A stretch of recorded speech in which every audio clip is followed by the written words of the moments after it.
টঙ্গীর তুরাগতীরে ইবাদতে মশগুল ইজতেমার মুসল্লিরা। নফল ইবাদত, জিকির ও ধর্মীয় আলোচনা শুনে সময় পার করছেন তারা।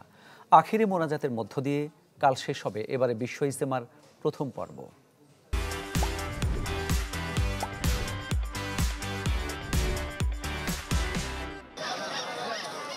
শনিবার ফজর নামাজের পর পাকিস্তানের মাওলানা খোরশেদের বয়ানে শুরু হয় দ্বিতীয় দিনের আয়োজন। বয়ান শেষে মূল প্যান্ডেলে হয় তালিম। সেখানে ইসলামের বিভিন্ন বিষয় নিয়ে আলোচনা করেন আলেমরা।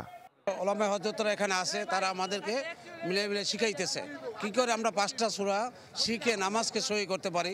এটা এই কথাগুলো বলছেন, যত শুনবে আর যত বলবে তাদের ঈমানটা আল্লাহর প্রতি দাবিত হবে। নট অনলি বাংলাদেশ, গোটা বিশ্ব থেকে মুসলিম উম্মাহ এখানে আসতেছেন, আমরাও আসছি। সুন্দরভাবে ইজতেমা সম্পন্ন হচ্ছে। কাল আখিরি মোনাজাতের মধ্য দিয়ে শেষ হবে ইজতেমার প্রথম পর্ব। সেখানে জামাতবন্দি হয়ে অনেকেই দূর দূরান্তে রওনা করবেন দিনের দাওয়াত নিয়ে।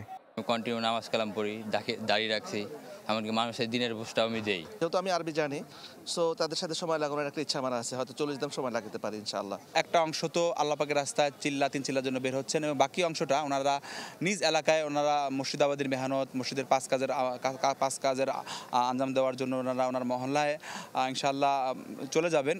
সপ্তাহের প্রথম কর্মদিবসে আখিরি মোনাজাত। মুসল্লিদের চাপ সামলাতে বিশেষ পরিকল্পনা নিয়েছে গাজীপুর মহানগর পুলিশ। যে বাফার টাইমের মধ্যে ওনারাও চলে যাবে আর ওনাদের আমি পরে হস্তান্তর করতে পারবো। যানজটটাকেই বেশি প্রাধান্য দিয়ে থাকি নিরাপত্তার পাশাপাশি।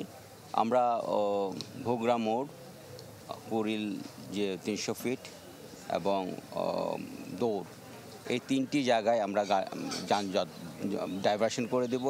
এর ভিতরে কোনো যানবাহন ঢুকবে না।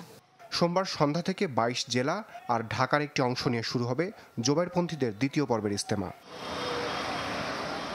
রমিস হোসাইন, চ্যানেল 24, টঙ্গী, গাজীপুর।